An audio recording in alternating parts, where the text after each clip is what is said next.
graph token. Yeah, maybe. Did you say gas? Or I thought you said guests, like listening to the stream. I was like, what? Okay, we're live. Welcome back, party people, to another DAOhaus House Party. Live house party live. Thanks for joining us, and thanks to our guest this week, Niran Babalola from Panvala, who we will chat with in a minute. But like we do, we're gonna start with some house party updates. Which house party are we on now? How many have we done? I don't know. I go by dates. But I don't know, like 14, 15 something. I don't know. Wow. If you count the ones where we screwed up, because you can't see them all on YouTube because I screwed up recordings or things like that. So. And speaking of that, you were out last week, so we totally screwed it up. You're back, so we're happy. No, it's great. It was exclusive, which we can talk about. Well, yeah, we can talk about foundations a bit, I think, today and the sort of the updates. Yeah, first up, just the house updates. What do we got? Also, somebody in the chat, will you check the stream for me and make sure things are good? You can hear everybody. If I do that, we get a wicked feedback loop. So in MageSmiths, which is our kind of dev and product team, it's like a sub DAO. We've been doing a lot of stuff on the minion, so getting the minion really integrated nicely. We've been looking at using the minion for other cool things, like the minion will be able to be a signer on a safe, so a DAO will be able to be a signer on a safe, basically. You'll be able to input these arbitrary contract calls for your DAO in an easier way than right now. We also have network switching we're working on. So basically, right now we have DAOs in all these different networks and different URLs for each one. We're trying to minimize that to be able to switch easier and see all your DAOs in one place, even across networks.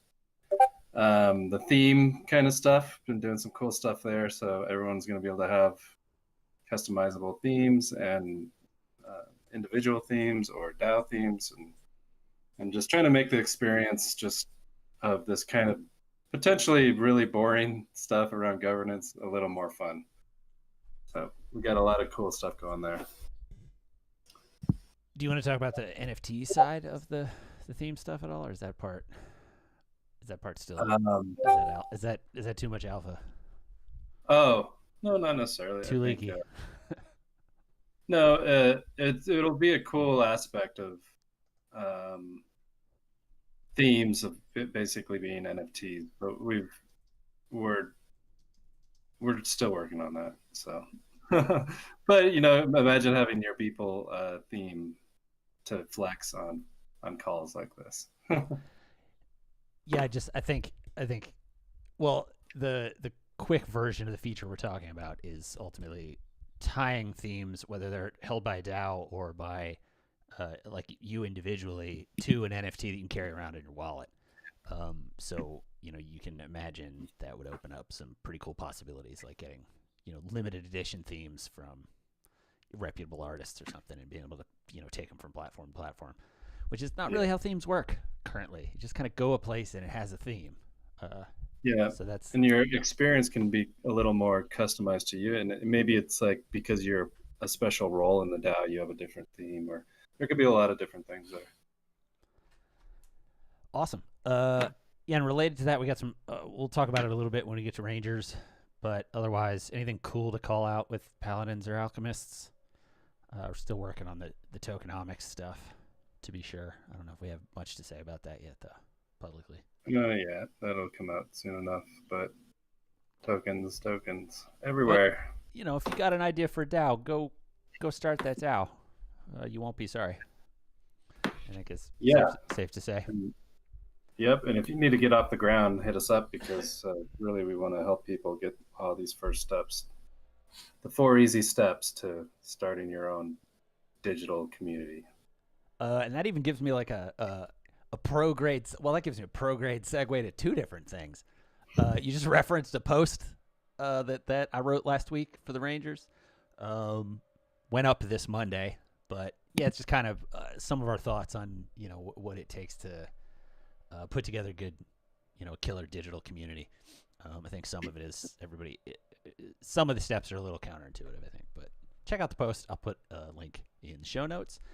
And we'll also link to our post. We've talked about it a bit on here, and then I alluded to it because we had a sort of a private stream this time last week to kick off this program. But we've the Foundations program that we've talked about before is kicking ass. We got 15 people in Foundations DAO now, which is just a DAO on DAOhaus. They are helping us with what we're calling feedback farming. So it's just a novel way for us to get feedback from the community, get people in there. So if you want to work hand in hand with us, earn some house, earn some other cool stuff. There's a few spots left open in the Foundations program, so you can onboard over there. Start knocking out quests. The quests include kind of onboard to everything you need to know about DAOs. So even if you feel like I have no idea what I'm doing, it doesn't matter. The program is trying to tackle all aspects of what it's like to start from zero to using DAOhaus to do DAO things. So check that one out for sure. Yeah, we're dropping NFTs and different tokens. Our tokens, DAI, ETH, whatever, are going into the DAO or going to individuals for doing side quests. It's just kind of a gamified way to learn how to be in this ecosystem that's really growing fast. If nothing, though, thus far the participants report that it's a lot more fun than just doing a user interview for $50 or like an Amazon gift card or whatever. And it's really working for us. I mean, the feedback, the value that we've got from we found some legit. Oh no, I'm glad that didn't ship bugs. So yeah, lots of bugs. We can't complain because it's all right now in our kind of new alpha interface, which is kind of like fixing the plane while it's flying. But so come help us feedback farm, break stuff, and tell us about it for fun and profit. Right on. I think that's all the updates out of the house. So let's do this. Welcome, Niran. Thanks for jumping in. Thanks. Yeah, we met. I mean, I guess now technically through LexDAO, I'm a member of the Panvala League, but before that, we met through Metacartel and DAO Rush Week, and a number of. It's one of those things where the first time that we sat down to actually talk was like we've been on like 20 different calls together, but never just me and you. Like, what's up?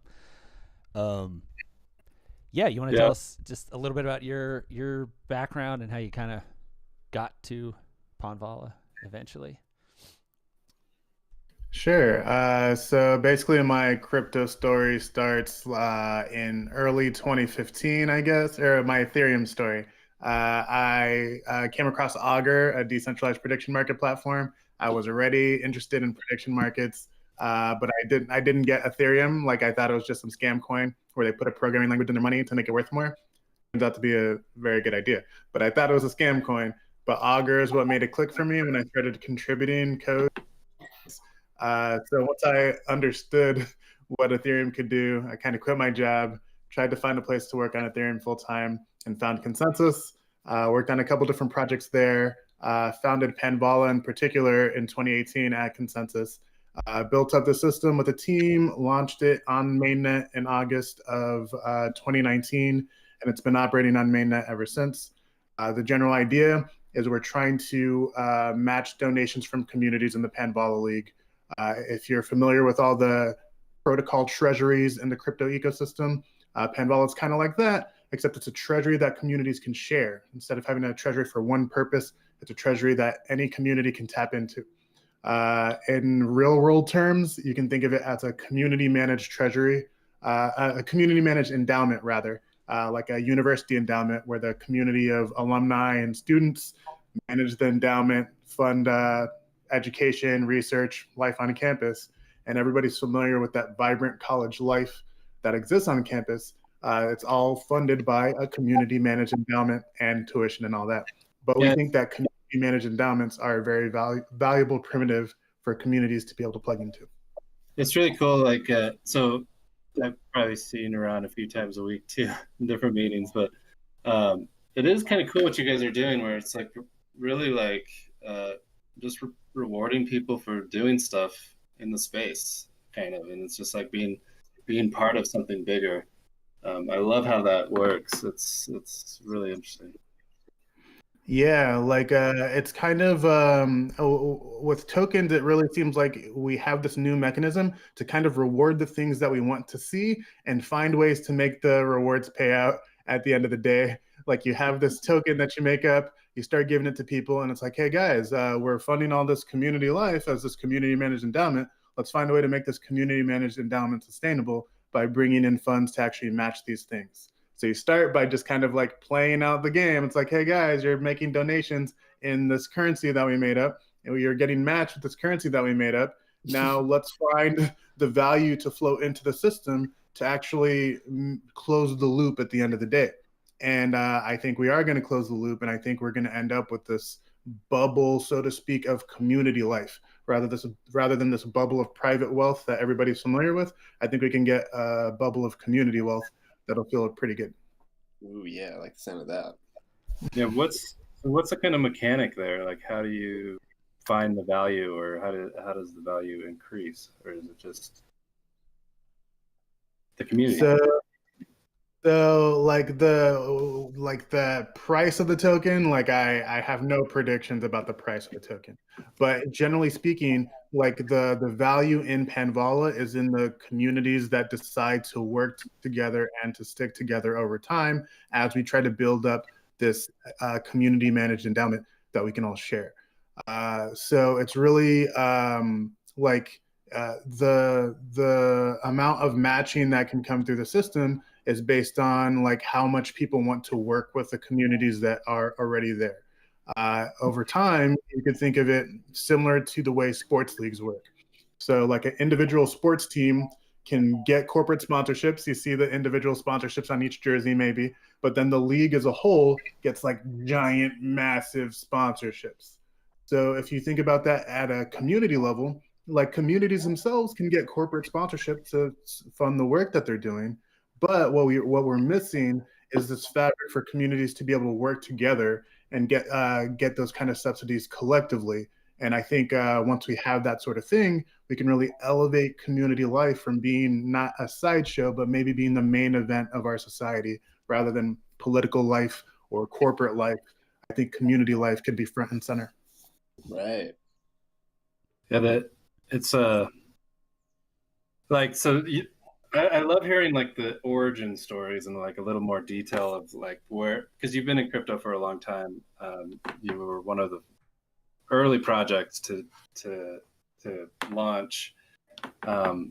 Like, do you remember those days of? I'm sure you do, but I mean, like, do you remember what it was like when you were like, okay, this is going to be our token, this is what we're going to do, and this is how we're going to launch it, and like, oh, it's actually working, and like what were those days like, and how did it feel? And you know, this is like in the last bull run, I guess, but what was that like?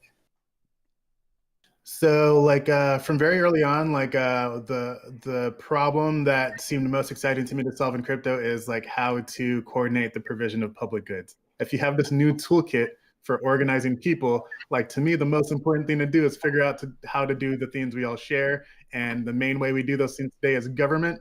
Government's fine, but I think we could probably do a lot of things together without government if we had better tools. So I had this like list of decentralized business models. Like my first month of consensus, I sat down. I'm like, hey, we could create some decentralized protocols. Maybe make money by being the market maker on those marketplaces, or maybe we could create marketplaces and be like a reputation vendor, like where Uber is kind of verifying all the drivers. Just do a decentralized platform and verify the drivers, charge them for that service. Had this long list, and then at the very end, it's like, well, we could just figure out how to coordinate the provision of public goods and then fund everything else we want to build with that. But that's far-fetched. You can never do that. I mean, how would you figure that out?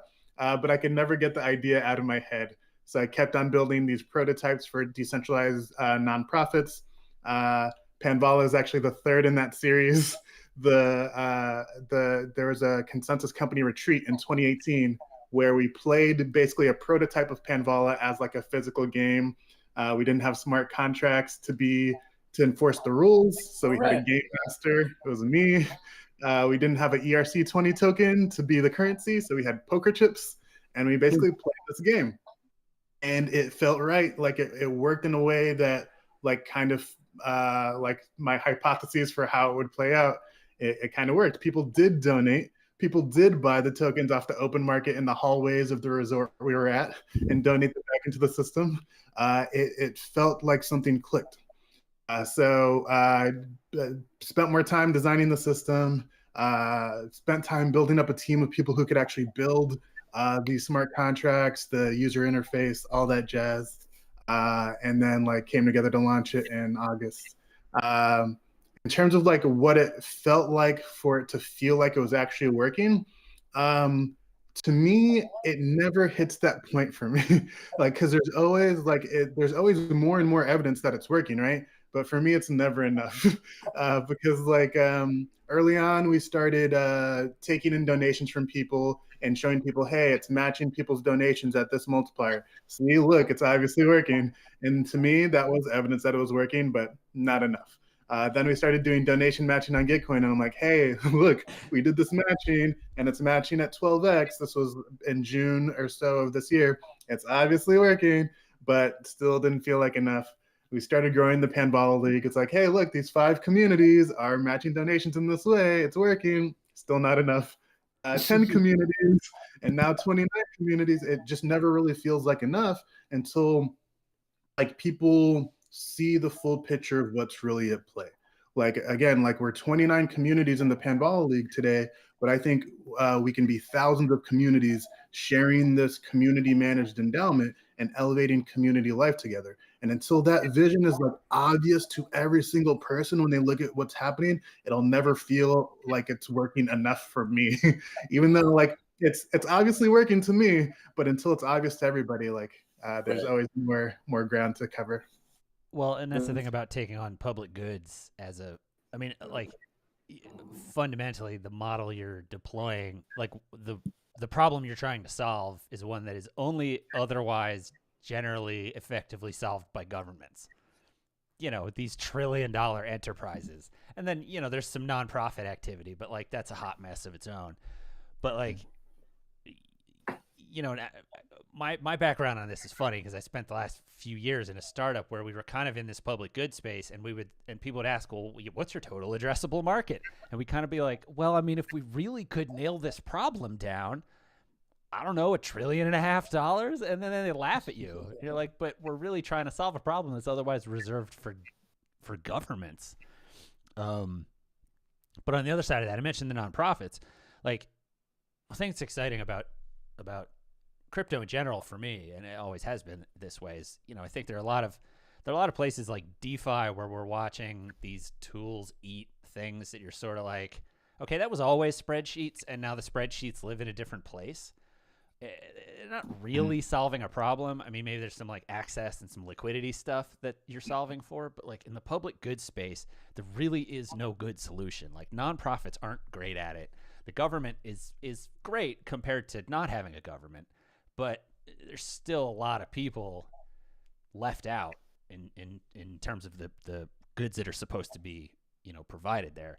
And part of that problem is fundraising. You can't, like, you need the funds to do the thing. And if you want to start a nonprofit, you know, focused on the space that, like I understand, access to justice, you spend most of your time fundraising. And so if you're a team of 4 or 5 people trying to build an app, like 3 of you are for fundraising and the other 2 are actually building the app. And that doesn't get your app made. And then you try to, and our thought was, oh, well, here's a model where maybe we can go get VC money. And that doesn't work either because they run the spreadsheets on, you know, okay, well, how quickly could we grow to that $1.5 trillion? And you go, well, it might take 30 years. And they go, no, you got 2. So, you know, so in that regard, it's a really exciting, it's exciting to see it working to me. Yeah, the problem that you're pointing out, like you need the funds to do the things, is really the key problem that crypto has solved ever since Satoshi Nakamoto released that white paper. Like if you look at companies when they get started, like they need funds to do the things, and they have their equity that they invent out of thin air, and they start using that to get the thing going. A country needs funds to do the things, but they don't wait until they collect your tax money. Like, they can print their own money. They get things going in their own way. And their own way, with the spoils from conquering some other civilization. It's a pretty good deal if you can get it. Communities don't have that mechanism, but Satoshi showed us how to do it. Satoshi didn't have the funds to pay miners to run the Bitcoin network. He made it up from thin air and said, hey, we're going to reward the miners with this thing. So it got going, and then that became actual funds that could reward the miners.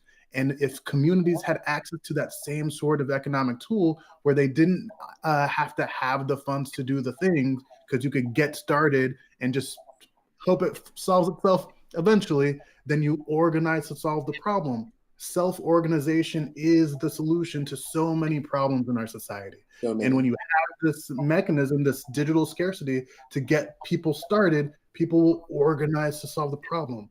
So if you think that, hey, it would be really great if there was this community managed endowment that communities could plug into and get started, like there's a currency for that.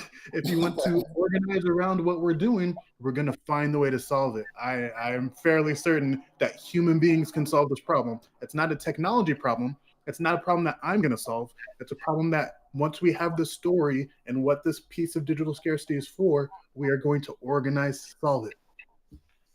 Like, how far do you think it can go? Like, can it just rewrite everything, change the paradigm where the mainstream, or do you think this is like a crypto native kind of thing that's going to be that way for a long time? Or this isn't crypto specific at all. Like, this is for everybody. This is for any kind of community that's out there that comes together to fund the things that they do together, whether it's donations, whether it's membership dues, whether it's like ticketed events for their community, whatever sort of thing that they're putting together, we want to amplify that and elevate community life together.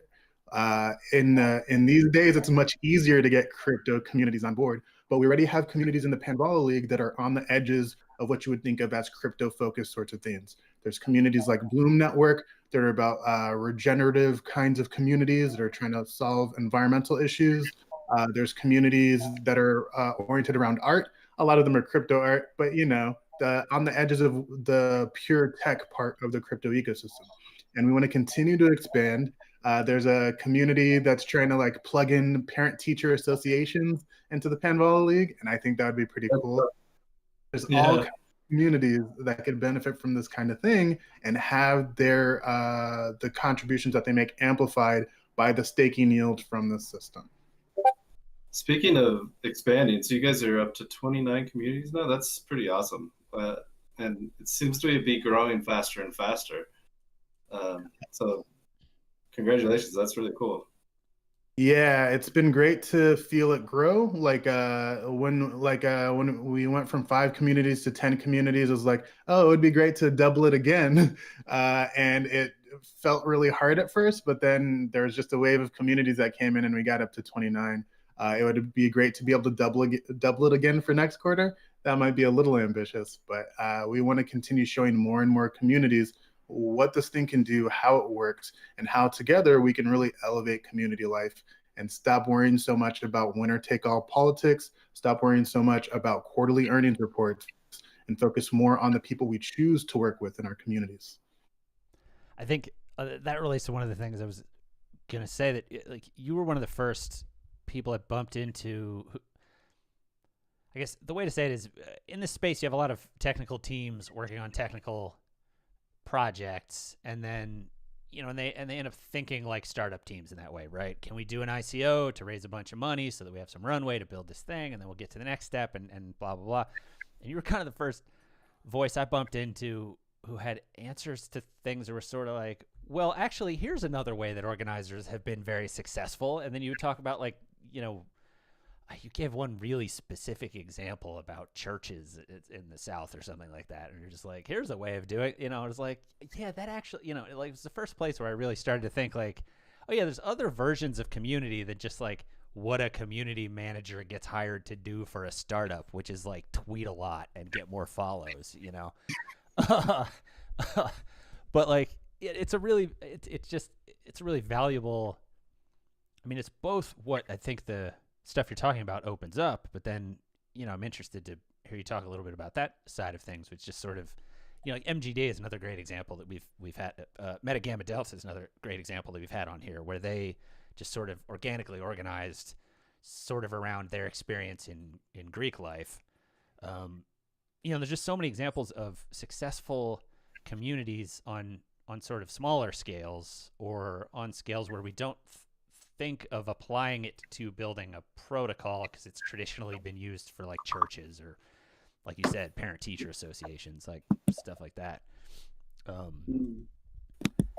But yeah, I mean, that, you know, just like, very eye-opening for me in terms of like, oh wait, we could, if you think about this, like we'll get to sports leagues in a second, because I got a bunch to say about that. But like, just that idea of applying that dynamic just completely changes, again, those models of the idea of, you know, winner take all, like you said.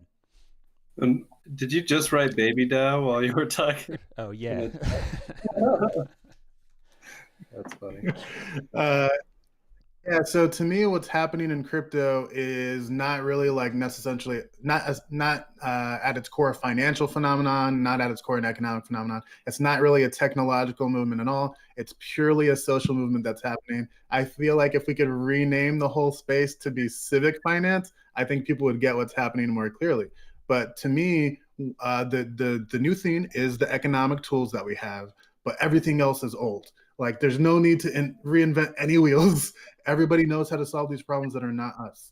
So when I want to look for inspiration, I look to people like the people who founded the Rotary Club and the Kiwanis, the people who early in the 20th century saw this need for more tight-knit communities, this way to organize originally around building more business connections, that eventually became these mission-focused communities that were trying to improve their communities.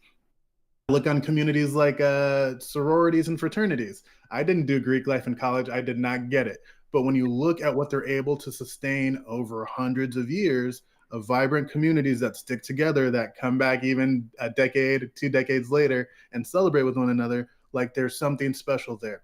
People know how to organize communities. I'm not the expert. I go and talk to them. I go and read about what they've done, and I bring it and plug it into this new economic tool, because that's the only new thing. Everything else is old.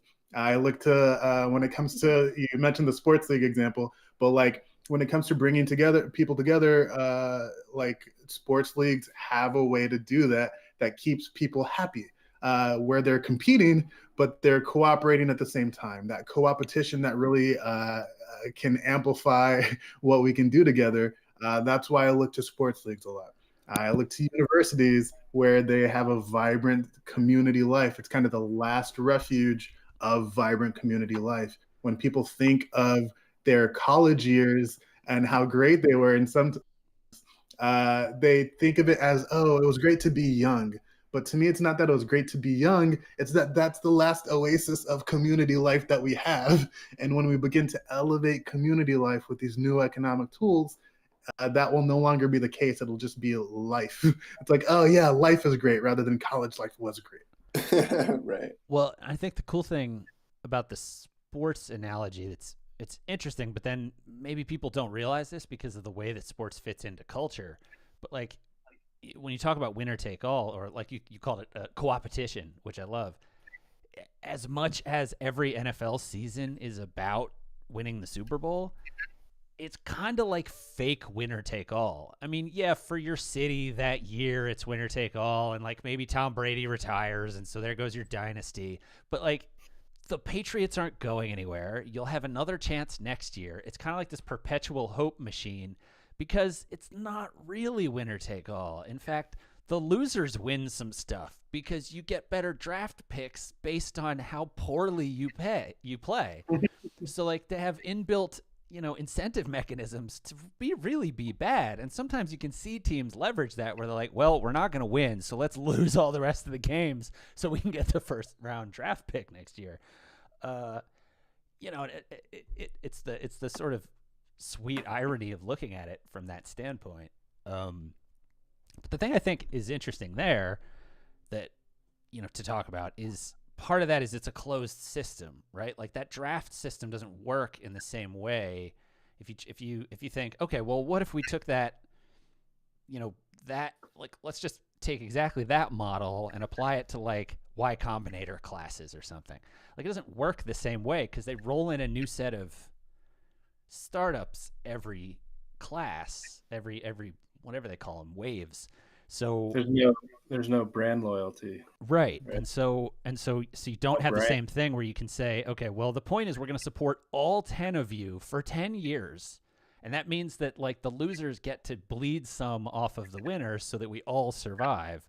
Like that's not the mentality that currently supports innovation as in the capitalist sort of marketplace. And that's why we end up with Twitter and Facebook instead of some version of it that isn't selling our privacy for, for cash. Selling our stuff for us. Yeah. Yeah, I think when it comes to communities, there's space for a different model. So like there's those two models that you use, like the startup world and the sports world. In the sports world, they need this closed system where it's like, hey, there are these teams in the league and we work together, everybody else is screwed. Like I think when it comes to communities, since it's not purely like a thing where like sports leagues come together because they need a set of people to compete with.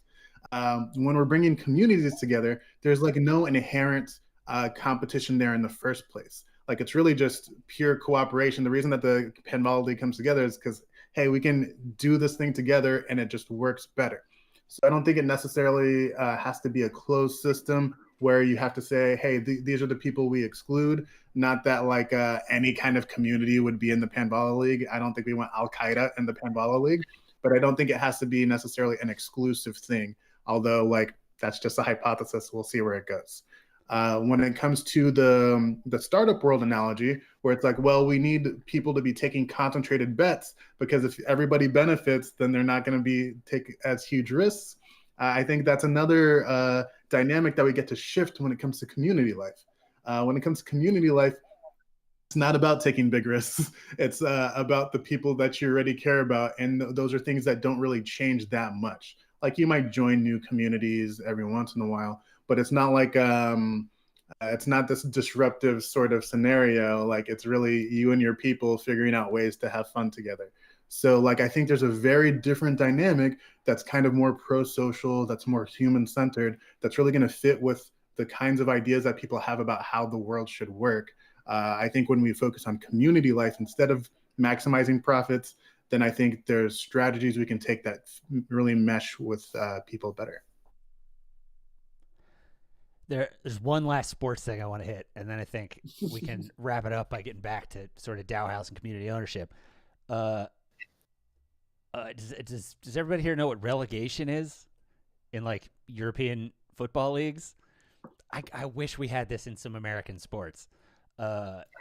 In proper football that you play with your feet and not your hands, in the rest of the world,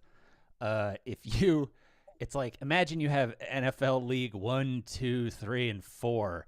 If you're the last team in 1, you get bumped down to 2 for a season, and you can maybe win your way back up if you're good enough. But like, I guess the better way to look at it would be like if like the Major League Baseball, if the losing teams got kicked out of the majors and had to go down to like AAA for a season. I think that would be awesome. That's really. That's a nice iterative alignment tool. Yeah.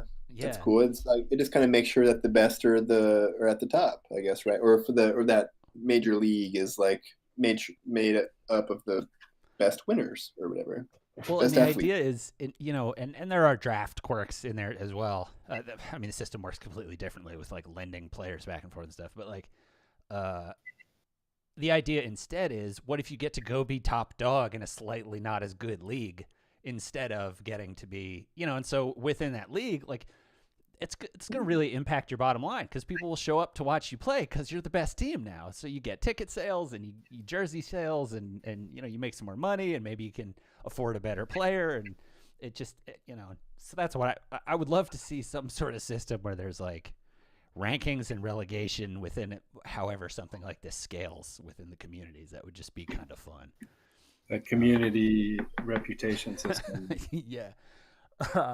But that sort of gets to the idea of like what we're doing with DAOhaus, I think, and like building the tools for these communities, and kind of like what would that reputation system, what does that look like? And ultimately, like, what do the tools look like to create what you're talking about, Niran, which is really like, if you're focused on the community, the point is just to solve the problems of the people in the room, not this hypothetical total addressable market that you might be able to reach if you can make X, Y, and Z work, and then we all make so much money. Like, the point is just, there's, we got 30 people here. Like, what do y'all need solved? Because if you give me some money, I'll solve it, and then we'll go from there. That's completely different. I think I met you in your Metacartel, right? And so like that being a DAO, and I guess there's been some cool things that have kind of merged with the collaboration of Metacartel and Panvala, like DAO Rush Week. Like, what has your opinion been of like being in Metacartel and maybe talk about DAO Rush Week a little bit, and like what happens with that? Sure. So Metacartel has been a great community to be a part of. Like, Metacartel is probably like the defining organization of my 2020 life. Like, I joined formally like late last year, but I really dove in February, right before the whole lockdown like happened. So really, like, the people that I've spent any sort of social interaction with this year have been almost entirely Metacartel people, because those are the people that I see every week. My real, like, I see y'all more than I see real life friends. It's sad, but it's also been great because like the energy in Metacartel, where all these different kinds of people are excited about doing things in a community first kind of way and finding new ways to do things that weren't possible before this technology existed, has been fascinating. DAO Rush Week started with Metacartel in June, a couple quarters ago this year.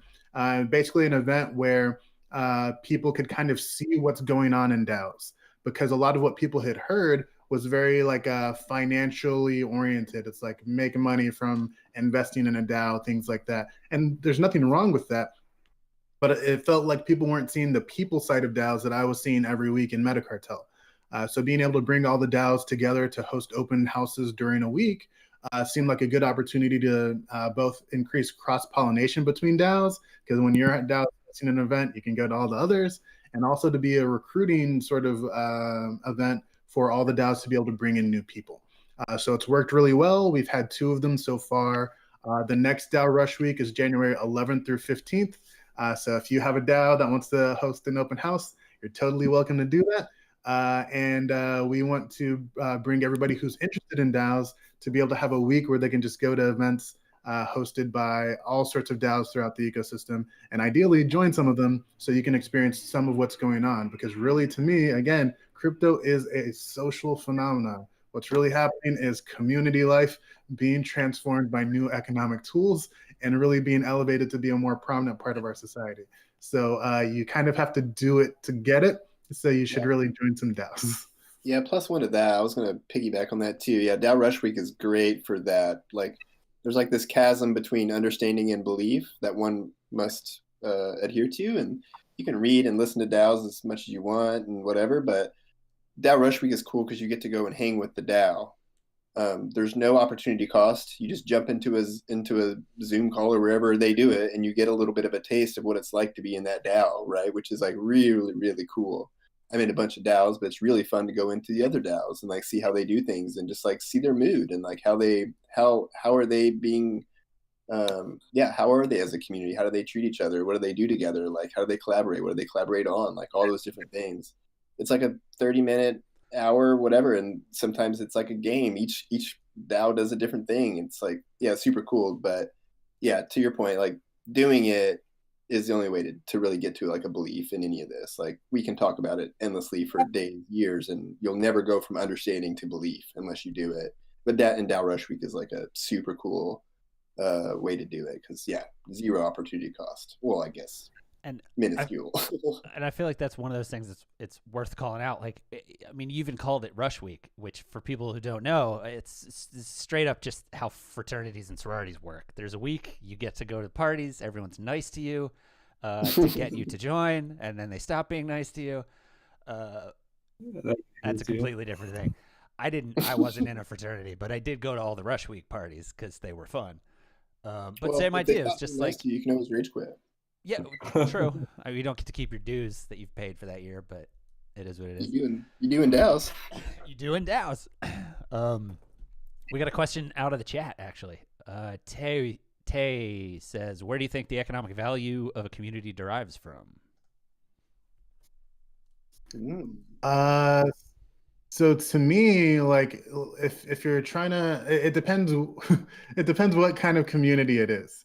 A lot of people are trying to tokenize communities in different ways, and I think it's interesting. But really, if you take the example of a nation, right, and you're like, oh, what's the economic value of a nation? You can try to use different parameters to look at that. You can look at like what rates can they borrow at. That's kind of the biggest economic metric for a country that's out there. Like the more you can borrow and at the lowest rates possible, like it's the strength of cooperation in a nation is kind of what determines that. So if you're a really big country with a really big economy, people just expect that it's going to keep going. I think it's really similar in communities. It's really you're not extracting, depending on what kind of token system you're trying to build, you're probably not extracting value out of the community into the token. It's some sort of tool that allows people to coordinate future cooperation. So it's really like how much future cooperation is going to happen. Is it going to grow? Is it going to shrink? Like those are the things that determine how valuable some sort of economic tool for a community is. So yeah, it's really like how tight are they? Yeah, I agree. It's kind of like I guess it's a bit of a balance between what have you done and what do I believe you will do in the future. I guess like I guess that's very similar to what you said about the nation lending ability. Like your interest rate is built on how much capital have you accrued or how much power and assets have you accrued and how much do we think you're going to accrue in the future. So it's kind of like what have you done and what will you do kind of thing. And like, yeah, how much value will this community create to me? Like there's a lot of and how long it'll take for that value to be enacted and things comes into that equation. But yeah, the long tail of coordination and value creation through cooperation, I think, or coopetition, I think is like really valuable. And then I feel like there's another question in there that's sort of in the space of like what kind of value is it and who does it serve? So, you can imagine really valuable communities that are only valuable to their own members. And so it doesn't work in the way that you say, well, can I come invest in LexDAO? And the answer is kind of like, we're a co-op. I'm not really sure why you would want to do that. Like the value of LexDAO is being a member and talking to the people and learning the things. And there is money that flows through it because we have dues. Ideally, we're working toward that. But there's no real motivation for the group to like make a whole bunch of money so people profit. On the other side, Raid Guild, is an operational creative agency, right? Like we have revenue. And the real value there of the community is everyone is cooler to work with and we do better work because of it, because our structure is different.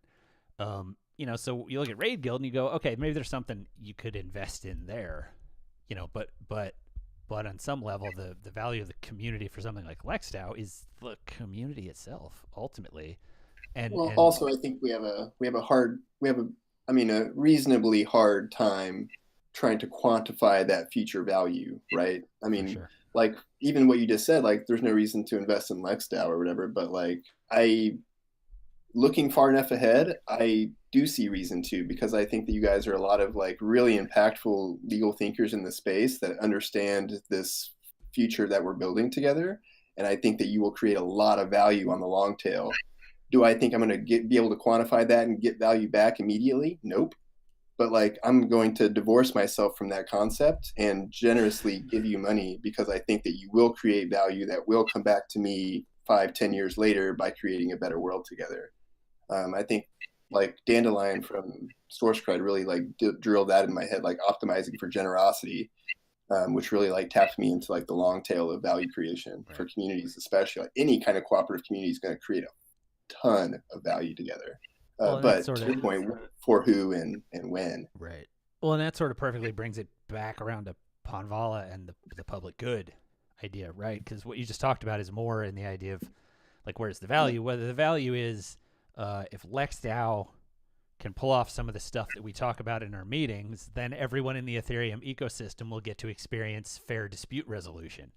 But, you know, that's a public good. I mean, it literally is one of the three main things that the U.S. government is supposed to provide for us: fair dispute resolution through the judicial system, right? I mean, generally the purview of governments, but it's a public good sort of mentality, right?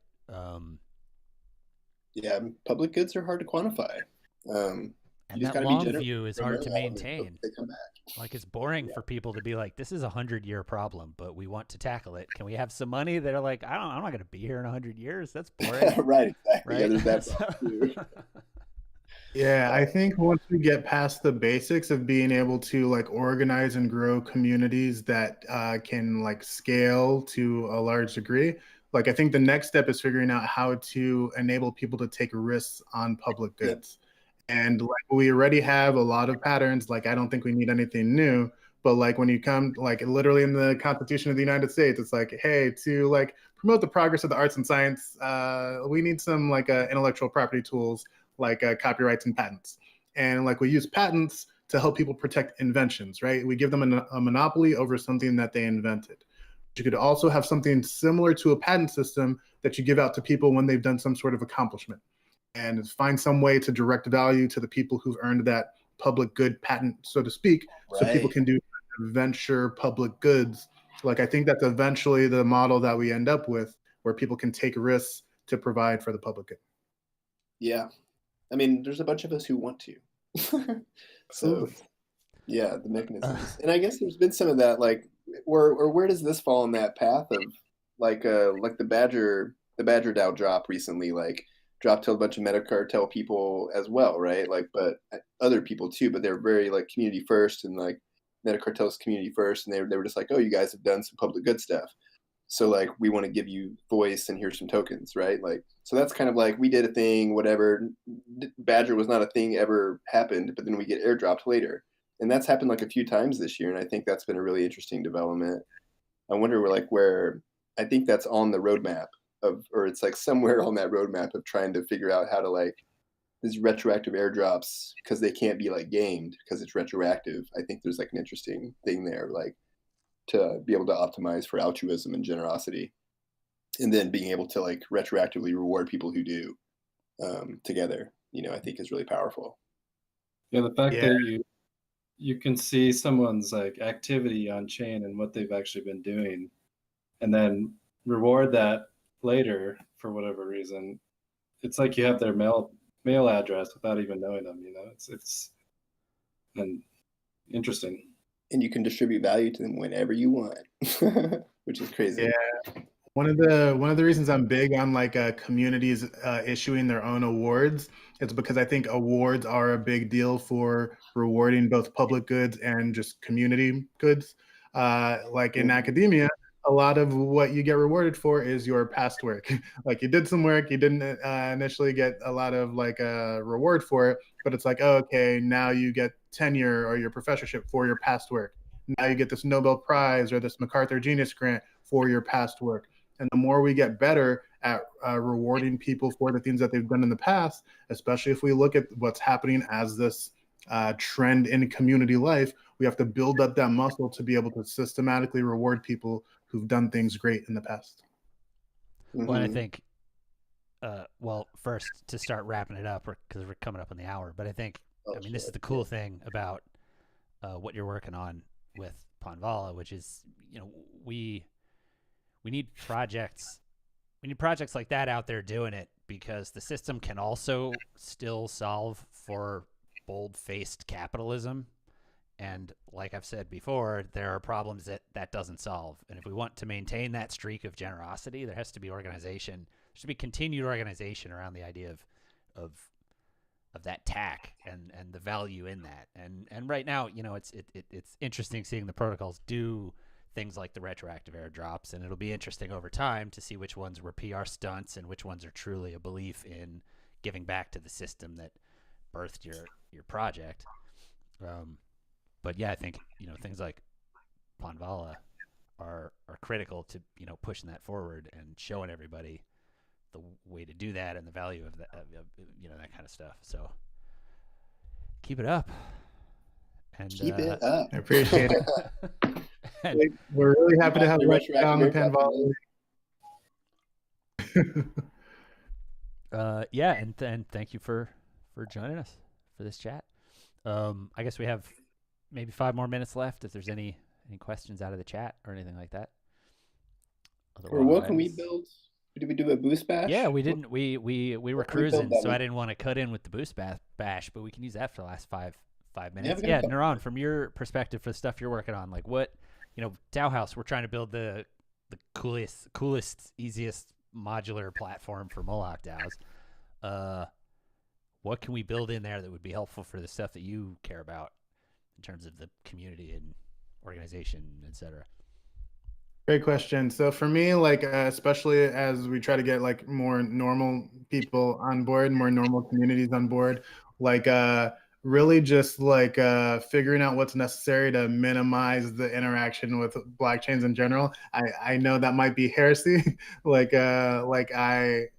think that for a lot of communities that aren't crypto focused, the main value add from blockchain technology is just being able to coordinate with other people, not necessarily sending the transactions all the time. One metaphor that I use for what a blockchain can do is it's kind of like the land title office that every county has, where you don't actually go dig in there at the title office, but it exists. And you know that your title exists there. And if there's ever a dispute, it's going to be handled based on what's in that title office. Once or twice in a lifetime. Exactly. And the more that we can get communities on board in an easy way by using that sort of mental model, where it's okay, we have this thing on the blockchain if you need disputes, but this is how you do things on a day-to-day so you don't have to touch it. I think that would make a lot of communities' lives easier. Yeah, that's a cool idea. And you're not the first to say that. Yeah, I was going to say, not heresy at all. You're not the first to say that. I sure would love not to have to deal with these sort of the peccadillos of the crypto nonsense. But I think there's some interesting things we can do with relayers and or on XDAI, especially where you're not paying so much gas, where the community maybe just funds, without even really knowing it, funding their some kind of gas tank, and it enables voting and on-chain voting and on-chain proposals to be free in that case. And so they wouldn't even need to know. They wouldn't need a MetaMask or anything like that. It would just go through a kind of relayer. Yeah, my personal dream has always been something like that. But then if you want to go self-sovereign with it, there's a switch in the background, right? You can offload that to MetaMask at any time if you're a power user. Right. No change is free, and all changes require compromise. So to abstract certain levels of the blockchain, we lose quite a bit of, depending on, it's a spectrum. So you lose, the more blockchain you have, the more distributed the power can be. The more you abstract the blockchain, the more centralized the power is. So truly, so to me, I think that's the push-pull of the depth of the blockchain. And I think there's, but I think to your point, Niran, having a progressive way for communities to start much more abstracted, with a trusted community member doing a bunch of things so that they don't have to manage the blockchain, for example, is totally fine with every one of them, right? So, because they don't even know what it means to be purely distributed power yet. But important for them to have a path to incrementally distribute that power over time. Because I think when you talk about economic tools, I think a lot about power tools, like tools of like real ownership and like distributing ownership of communities to the community itself, so that they're more empowered to self-organize around whatever they want to do. When you said power tools, I started thinking about like drill. Yeah, totally. Right. I think that's The hands. It's like, well, yeah, I guess I could help. Yeah, totally.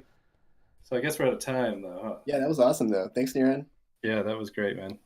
This was really fun. Joining. I'm going to come to some of these in the future. And to anybody listening and watching, we'll have links to all the cool stuff down in the doobly-doo. So check it out there if you want to go further down the rabbit hole. Otherwise, thanks. Oh, yeah, like and subscribe. Smash that like button so you get those notifications. Ariane, happy holidays. Cheers. Okay. Stream's done.